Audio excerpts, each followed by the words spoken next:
Hello do-it-yourselfers, this is Alex, showing you all the stuff you're going to need in order to get this color sanding project out of the way.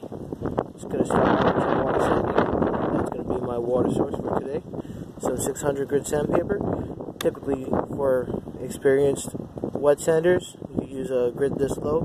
If you're not so experienced and you're doing this for the first time, go ahead and get yourself a 1500 grit sandpaper.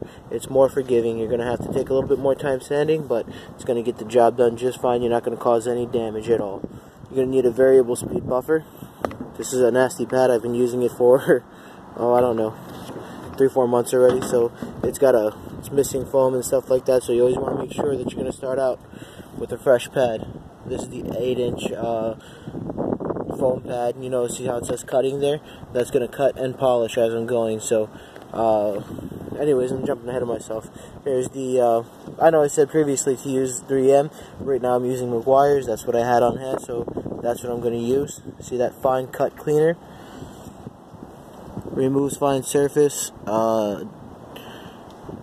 defects, including light oxidization, stains, scratches, swirls, and fresh water spots. That's exactly what we need at the moment.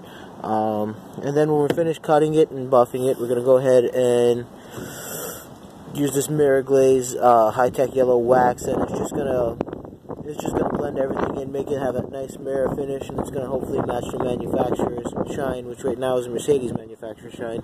So definitely gonna need that second step.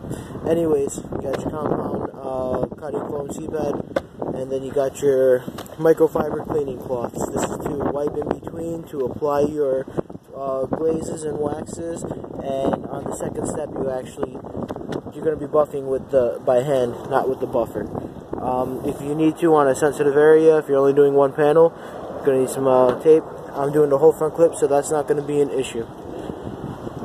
Okay, so I was supposed to set the camera up in a way where you would be able to watch me work and I would be able to explain.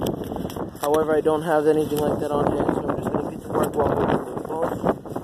You're going to have to bear with me. I apologize. You may have to fast forward this video to some more important spots. I don't want to go through all the editing and everything like that, so start out with one sheet. I like to do a triple fold, so that's one fold here at the end, one fold here again, and that's going to meet up in the middle with about 4 inches by 4 inches of a perfect sanding area. Not too bad. Get your water source. Now, when wet sanding, obviously the goal is to keep the area wet for as long as you can, and don't be cheap on the water because you're wet sanding for a reason. So keeping everything smooth without dodging anything. The audio as well, I'm sure the wind is probably blowing, and it's going to probably be difficult for you guys to hear me over that wind sometimes. So, the hood, I'm going to start with the hood. That's the most important area for me.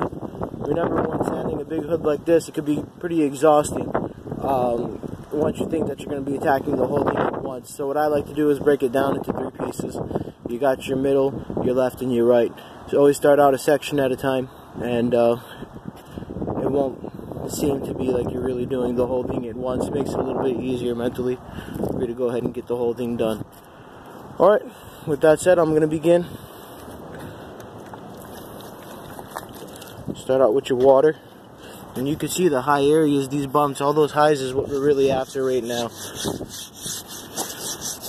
I have a run there that I'm going to have to sand and possibly respaint. We don't know how that's going to turn out yet.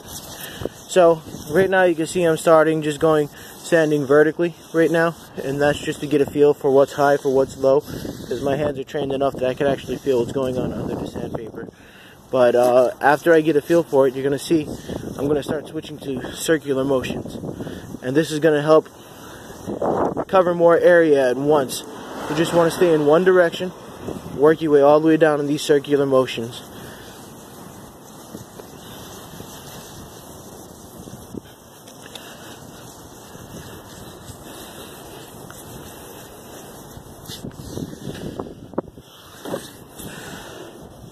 The circular motions are good because this is going to be the same direction that my buffer is going to be spinning in. And whatever scratches I'm making, they're going to be cut in the same direction, and it's going to make for a nicer finish.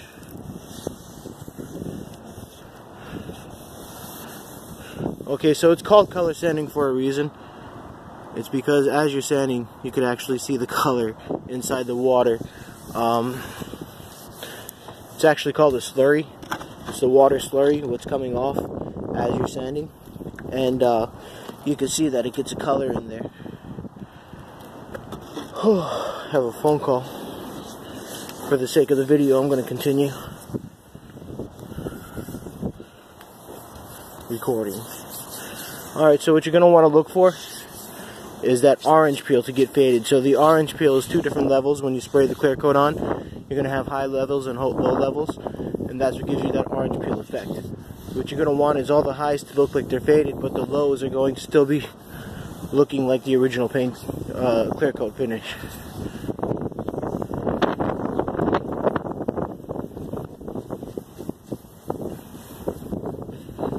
That feels pretty smooth. Like I told you, you can start to feel it underneath the sandpaper, and that feels really nice.